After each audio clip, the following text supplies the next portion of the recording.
नमस्कार दोस्तों, आशा करता हूं आप सब बिंदास होंगे। मैं एडवोकेट एसके भंडारी आप सबका इस चैनल पे वेलकम करता हूं। दोस्तों, पिछले कुछ दिनों से मैं बिजी चल रहा था, जिसकी वजह से आपको नेक्स्ट लेक्चर प्रोवाइड नहीं कर पा रहा था। लेकिन अब आपको लेक्चर जो है वो रूटीन में आएंगे। जैसा आप सब जानते हो कि हमने जनरल स्टडी स्टार्ट किया था। जनरल स्टडी में भी हमने सबसे पहले इंडियन पॉलिटी जो कंपोनेंट्स है, कंपोनेंट कई सारे हैं जीएस में, जैसे आप सबको समझाया था मैंने कि पॉलिटी, हिस्ट्री, ज्योग्राफी, इन्वायरमेंट, ये सारे टॉपिक हम वन बाय वन कवर करेंगे। हमने सबसे पहले इंडियन पॉलिटी स्टार्ट किया था। इंडियन पॉलिटी में हमने हमने प्रेम्बल को पढ़ा, फंडामेंटल राइट्स को पढ़ा, फंडामेंटल ड्यूटीज को पढ़ा, हमने पार्लियामेंट सेशन भी देखा और कई सारे जो करंट टॉपिक थे वो भी हमने देखे हैं। अगर आपने वो नहीं देखे हैं तो फ्रेंड्स आप वन बाय वन उन सभी वीडियो को देखें, ताकि आपके लिए नेक्स्ट जो अभी वीडियो आएंगी उनके लिए आपको बड़ी आसानी होगी। दोस्तों, जैसा कि आप सब जानते हैं कि हमारे जम्मू कश्मीर में कांस्टेबल की पोस्टें निकली थी, तो उसके लिए मैंने एक इनिशिएटिव लिया था कि मैं जो हूं जनरल स्टडी के लिए जो मेरी तरफ से कंप्लीट जनरल स्टडी जो है इसी चैनल पे फ्री ऑफ कॉस्ट पढ़ाई जाएगी। और उसके साथ साथ बाकी जितनी भी पोस्टें जेकेएसएसबी की आएंगी या केएस की या और सारे डिफेंस में एनडीए का कोई भी एग्जाम दोगे तो वो सारे एग्जाम के लिए जनरल स्टडी जीएस का पोर्शन जो होता है, मेजर पोर्शन होता है, तो वो आपको कंप्लीट इसी चैनल पे आपको मिल जाएगा। अगर आपने वीडियो नहीं देखी है तो आप complete video one by one देखें। और मैं उम्मीद करता हूं कि अब जो है आपको नेक्स्ट लेक्चर जो है रूटीन में मिलेंगे। तो आप बने रहिए मेरे साथ, रूटीन में पढ़िए और नेक्स्ट जितने भी टॉपिक होंगे मैं जल्द से जल्द उनको कंप्लीट कराने की कोशिश करूंगा। दोस्तों, हमने पॉलिटी के जितने भी टॉपिक पढ़े थे, हमने जैसे फंडामेंटल राइट्स, लास्ट लेक्चर में फंडामेंटल राइट्स और फंडामेंटल ड्यूटी पढ़ा था, तो आज का हमारा टॉपिक जो होगा वो होगा directive principle of the state policy. Directive principle of the DPSP, हम शॉर्ट में इसको डीपीएसपी कहते हैं, directive principle of the state policy. दोस्तों, कोई भी कंसेप्ट, जैसे as I already told you कि कोई भी, चाहे वो पॉलिटी का हो, हिस्ट्री का हो, ज्योग्राफी का हो, आपने कोई भी कंसेप्ट पढ़ना है पहले उसका बेसिक अंडरस्टैंड करना है। जैसे कोई आर्टिकल है वो तो आप बुक से भी पढ़ लोगे, कहीं से भी, बेयर एक्ट से भी पढ़ोगे, लेकिन जब तक आप उसको, उस चीज का कंसेप्ट जो है वो क्लैरिफाई नहीं करोगे, कंसेप्ट आपका क्रिस्टल क्लियर नहीं होगा, तो दोस्तों वो कभी भी भूलेगा और वो आपका रियल नॉलेज नहीं बन पाएगा। तो मेरी आपसे ये सबमिशन रहेगी, आप सबसे, सारे जितने भी एस्पिरेंट्स मेरे साथ जुड़े हैं, मैं चाहूंगा कि आप कोई भी टॉपिक है उस टॉपिक का कंसेप्ट क्लियर करो। ऐसे लोग, दुनिया कहती है ना कि कंसेप्ट में जो है नॉलेज, जो है knowledge is the power, but knowledge को गेन करने के लिए आपको कोई भी टॉपिक जब आपके सामने आए तो उसका कंसेप्ट क्लियर करो। जब आप कंसेप्ट क्लियर करोगे आपका नॉलेज बनेगा, then you will be able to say कि नॉलेज इज द पावर। तो पावर बनाने के लिए किसी भी कंसेप्ट को जब आप पढ़ो तो उसको कंप्लीट अंडरस्टैंड करो। बाकी आर्टिकल या कोई सीधा आप बुक से भी पढ़ लोगे, that will be easy for you, but first you have to clear your concept. तो DPSP, directive principle of state policy. दोस्तों, ये देखो, इसमें दो चीजें आ रही हैं, डी आ रहा है डायरेक्टिव और स्टेट पॉलिसी। स्टेट पॉलिसी, ये दो चीजें देखो, directive principle of state policy, अगर आप इनको बाइफ्रिकेट करके देखो तो you will easily understand the meaning of the directive principle of the state policy. Friends, directive principle of the state policy simple समझो कि एक किस्म की D stand for directive and D stand for direction, directions. दोस्तों, ये एक type की direction है। डायरेक्शन किसको? टू स्टेट को। ये कंसेप्ट दोस्तों कि एक डायरेक्शंस है, गाइडलाइंस है, रिकमेंडेशंस है, गाइडलाइंस है, रिकमेंडेशन है, डायरेक्शन है किसको? स्टेट को। कंसेप्ट क्लियर दोस्तों कि डीपीएसपी आखिर होता क्या? व्हाट आपको तीन चीजों पे कमांड करनी है किसी भी कंसेप्ट, जैसे आई ऑलरेडी टोल्ड यू कि व्हाट, व्हाई एंड हाउ। तो फ्रेंड्स व्हाट हमने समझा कि डीपीएसपी है क्या। तो डीपीएसपी सिंपल डायरेक्शन है टू द स्टेट। स्टेट को एक गाइडलाइन है, डायरेक्शन है कि आपको कोई भी पॉलिसी बनानी है। देखो पी भी आ रहा है, directive principle of state policy. जो स्टेट की कोई भी पॉलिसी बनेगी, उन पॉलिसीज को बनाने से पहले जो गवर्नमेंट है, स्टेट है, उसको directive principle of state policy mind में रखने हैं। माइंड में रखने हैं कि लोगों को जो ये डायरेक्टिव प्रिंसिपल जो है वो जस्टिस देता है दोस्तों, सोशल एंड इकोनॉमिक जस्टिस। ये economic, social and economic equality justice की बात करता है, इक्वालिटी की। Economic and social, social and economic जो उसका जस्टिफिकेशन यहां से करते हैं, इक्वालिटी जो है यहां पे बात करते हैं। जैसे हम फंडामेंटल राइट्स की बात की थी, तो फंडामेंटल राइट्स जो है वो हमें पॉलिटिकल डेमोक्रेसी देता है, लेकिन डीपीएसपी जो है हमें क्लियरली जो है economic, social and economic democracy, social and economic जो है इक्वालिटी के बारे में बात करता है कि सोसाइटी में किस तरह से इकोनॉमिकली इक्वालिटी लाया जाए, कैसे सोशली इक्वालिटी लाया जाए, सोसाइटी को किस तरह से बेहतर बनाया जाए, लोगों की जिंदगी को अच्छा बनाया जाए, ये डीपीएसपी कहता है दोस्तों। आई होप आपको ये कंसेप्ट क्लियर हुआ होगा। उसके बाद अब जो इसके मेन दोस्तों फैक्ट है, जो एग्जाम पॉइंट ऑफ व्यू से बड़े इंपॉर्टेंट है, हमेशा कोई ना कोई एग्जाम में पूछे जाते हैं, वो देखिए पहले दोस्तों। ये डीपीएसपी आर्टिकल स्टार्ट होता है। आपने कभी भी जब आर्टिकल आए तो आपने आर्टिकल से लाइन पढ़ना है, लेकिन आपको आर्टिकल डायरेक्ट भी आ सकता है कि किस आर्टिकल से लेकर डीपीएसपी कहां तक डील करता है। तो आपको याद रखना है, always keep in your mind कि आर्टिकल 36 टू आर्टिकल 51 से ये डील करता है डीपीएसपी। क्वेश्चन आ जाए कि डीपीएसपी कहां से डील करता है, तो आपको सिंपल बताना है आर्टिकल 36 से आर्टिकल 51 तक। ये आ गया नंबर 1। नंबर 2, आपको ये याद रखना है कि ये हमारे कॉन्स्टिट्यूशन में ऑलरेडी प्रोवाइड है, जैसे फंडामेंटल राइट्स प्रोवाइड है, ठीक उसी तरह से DPSB, directive principle of state policy, भी कॉन्स्टिट्यूशन में प्रोवाइड की गई है दोस्तों। अगर आपको याद होगा तो मैंने आपको बताया था, जब हमने फंडामेंटल ड्यूटी पढ़ी थी, तो मैं आपको बताया था कि फंडामेंटल ड्यूटी जो थी पहले से कॉन्स्टिट्यूशन में नहीं थी, लेकिन वो बाद में फंडामेंटल ड्यूटी लाई गई। तो लेकिन डीपीएसबी और फंडामेंटल राइट्स ये कॉन्स्टिट्यूशन में ही है।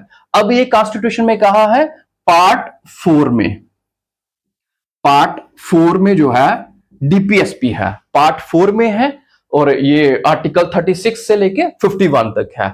नंबर 3, ये कहां से लिया गया? कोई भी कंसेप्ट, जैसे फंडामेंटल राइट्स को बताया था दोस्तों कि यूएसए से लिया गया। अब जो ये डीपीएसपी है ये कहां से लिया गया है? तो सिंपल याद रखना, ये आयरलैंड से लिया गया है दोस्तों, आयरलैंड से बारो किया गया, लिया गया। ये तीनों पॉइंट आपको कंसेप्ट जो है दोस्तों माइंड में रखने हैं, कहीं से भी क्वेश्चन जो है आपको आ सकता है। एक और इंपॉर्टेंट चीज जो है फंडामेंटल राइट्स में, जैसे आपने याद रखी थी, ठीक उसी तरह से डीपीएसपी में भी आपको याद रखना है कि जो फंडामेंटल राइट्स थे वो जस्टिएबल थे, लेकिन डीपीएसपी जो है ये नॉन जस्टिएबल है, ये जो है नॉन जस्टिसेबल है। अब दोस्तों मैंने आपको समझाया होगा कि जस्टिएबल और नॉन जस्टिएबल में क्या फर्क है। आपको ये पता होना चाहिए दोस्तों कि जितने भी एस्पिरेंट्स यूपीएससी से लेके जीकेएसएसबी की कोई भी तैयारी कर रहे हो, कई बार 50% स्टूडेंट जो है लाइब्रेरी में बैठ के स्टडी करते हैं, कोई अपने रूम में, लेकिन जब वो कंसेप्ट पढ़ते हैं तो उनको जस्टिसेबल और नॉन जस्टिसेबल में बड़ी बार प्रॉब्लम आती है। तो मैं आपको सिंपल डिफाइन करूं कि जस्टिसेबल और नॉन जस्टिसेबल। दोस्तों कोई भी चीज जो कोर्ट में इन्फोर्स नहीं की जाती है वो नॉन जस्टिसेबल कहा जाता है। फॉर एग्जाम्पल, जैसे जो डायरेक्शन इसमें स्टेट को दी जाए तो स्टेट उसको नहीं लागू करे, उसको माइंड में नहीं रखे, तो हम जो है उसके खिलाफ कोर्ट में नहीं जा सकते। लाइक फंडामेंटल राइट्स, वो उसको हमने कहा था कि जस्टिसेबल है। वो क्या है? फंडामेंटल राइट्स क्या थे? वो जस्टिसेबल है। जस्टिसेबल मीन कि अगर कोई भी यहां पे वायलेट करता है हमारे फंडामेंटल राइट्स को, तो हम डायरेक्टली सुप्रीम कोर्ट में भी जा सकते हैं और हाई कोर्ट में भी जा सकते हैं। लेकिन डीपीएसपी जो है, क्वेश्चन आए, और ये मेंस में भी बड़ी बार क्वेश्चन आता है, discuss the directive principle of state policy, whether the directive principle is justiciable और non justiciable, discuss why and how these are the non justiciable. The question can be asked like this, ऐसे भी आ सकता है और कई तरह से क्वेश्चन फ्रेम हो सकता है, लेकिन आपको जो है कंसेप्ट क्लियर होना चाहिए। तो ये डीपीएसपी जो है नॉन जस्टिसेबल है, मींस कि हम इसको कोर्ट में इन्फोर्स नहीं कर सकते। This is the simple meaning of non justiciable. तो ये कुछ इंपॉर्टेंट इसके कंसेप्ट थे, जो फैक्ट थे दोस्तों। अब अगर हम देखा जाए तो डीपीएसपी जो है सिंपल डायरेक्शन है टू द स्टेट। ये एक डायरेक्शन दी जाती है। आप देखो कि फंडामेंटल राइट्स पढ़े थे, फंडामेंटल राइट्स में जो है स्टेट को रोका जाता है कि स्टेट जो है लोगों के फंडामेंटल राइट्स के खिलाफ नहीं जाएगी। वो एक प्रकार का आप कह सकते हो नेगेटिव इन नेचर था। क्या? फंडामेंटल राइट्स ये नेगेटिव था। लेकिन बात करें डीपीएसपी की, तो ये दोस्तों पॉजिटिव इन नेचर है, पॉजिटिव इन नेचर है। इट मींस कि ये डायरेक्शन है, एक पॉजिटिव वे से है। स्टेट को कहा गया है कि लोगों के लिए आप जब कोई पॉलिसीज बनाए, लोगों की वेलफेयर के लिए, लोगों की भलाई के लिए जब कोई पॉलिसी बनाए, तो आपको डीपीएसपी जो है माइंड में रखनी है, जो कॉन्स्टिट्यूशन में बताई गई है, जो डायरेक्शन, जो गाइडलाइन, जो रिकमेंडेशन दी गई है, गाइडलाइंस है फॉर द स्टेट। स्टेट के लिए ये गाइडलाइंस है। तो ये एक किस्म की जो आप कह सकते हो कि स्टेट का जो है, स्टेट को वेलफेयर स्टेट कैसे बनाना है, ये बड़ा इंपॉर्टेंट रोल प्ले करता है। तभी कॉन्स्टिट्यूशन मेकर डॉक्टर बाबा साहब अम्बेडकर साहब ने कहा था कि DPSP is the noble features. ये नोबल फीचर्स है हमारे कॉन्स्टिट्यूशन का। नोबल फीचर्स मींस बड़ा एक डिफरेंट, एक प्रीशियस चीज है हमारे कॉन्स्टिट्यूशन में। नोबल फीचर्स कहा गया है डॉक्टर बी आर अम्बेडकर द्वारा। तो ये भी आपको याद रखना है। आपको याद रखना है कि ये इकोनॉमिक और सोशल को, इक्वालिटी को लाने के लिए लाए गए हैं दोस्तों। अगर फंडामेंटल राइट्स की बात करें तो वो political democracy. Political democracy means जैसे राइट टू वोट, हर इंसान को, एक इंसान को एक वोट मिलता है। लेकिन पॉलिटिकल डेमोक्रेसी तभी कामयाब होगी जब सोशल एंड इकोनॉमिक डेमोक्रेसी आएगी, जब सोशल एंड इकोनॉमिक्स इक्वालिटी होगी, तब पॉलिटिकल डेमोक्रेसी का भी बेनिफिट है। लेकिन स्टेट को, जैसे मैंने बताया, स्टेट वही स्टेट है जो आर्टिकल 12 में डिफाइन की गई थी, जो मैंने फंडामेंटल राइट्स में आपको पढ़ाया था कि आर्टिकल 12 में स्टेट जो है आर्टिकल 12 में डिफाइन की है। यहां पे जो आर्टिकल 36 है वो भी कहता है कि स्टेट वही है जो आर्टिकल 12 में डिफाइन की है। आर्टिकल 12 में जो स्टेट डेफिनेशन देती है वही जो है आर्टिकल 36 में है। सिंपल। तो स्टेट के लिए डायरेक्शन की थी। अब स्टेट में क्या आता है दोस्तों, कंसेप्ट समझना, बैक में क्यों जा रहा हूं, कि स्टेट जो है हमारी सेंट्रल गवर्नमेंट भी आती है, स्टेट गवर्नमेंट भी आती है। स्टेट गवर्नमेंट में हमारा पंचायत, म्युनिसिपैलिटी भी आएगा, और बाकी के जो ऐसी बॉडीज जिसमें गवर्नमेंट की पार्टिसिपेशन होती है, गवर्नमेंट का शेयर होता है, वो सारी डेफिनेशंस, मतलब कि आर्टिकल 12 में जो है वो मेंशन कर गई है, वो सारे इंक्लूड होते हैं स्टेट में। तो अब दोस्तों आप समझोगे कि हम जो अपना राइट टू वोट, जो इलेक्शन का दौर भी चल रहा है, अगर आप अपना नेता अच्छे से चुनोगे तो वो डीपीएसपी को समझ पाएंगे, डायरेक्शन को समझ पाएंगे कि हमने स्टेट के लिए, हमने अपने लोगों के लिए किस तरह से काम करना है। ये this is up to you, ये आपने किस तरह से चुनना है अपना नेता वेल एजुकेटेड होना चाहिए, जो आपको, आपके कॉन्स्टिट्यूशन को समझे, जिसको डीपीएसपी की अंडरस्टैंडिंग हो, फंडामेंटल राइट्स की, फंडामेंटल ड्यूटी की, सब चीजों की अंडरस्टैंडिंग होगी, तो वो अच्छे से लोगों की सेवा कर पाएगा। तो दोस्तों ये सारे डीपीएसपी के कंसेप्ट थे। जैसे हमने बताया कि इसमें जो है मेनली जो है सोशल एंड इकोनॉमिक इक्वालिटी लाने के लिए डीपीएसपी होती है। गवर्नमेंट जो है, state government, central government policy बनाते हैं लोगों की वेलफेयर के लिए। इसमें मेनली देखा जाता है कि there are three type of DPSP. Number one जो है वो हम अगर देखें, नंबर वन जो है वो सोशल, मतलब कि सोशल डीपीएसपी, आप उसको सिंपल अपने भाषा में कह सकते हो कि socialist DPSP, socialist socialist principle. Number two आता है गांधीयन प्रिंसिपल। नंबर थ्री आता है लिबरल प्रिंसिपल। अब दोस्तों वन बाय वन अंडरस्टैंड करो इसको।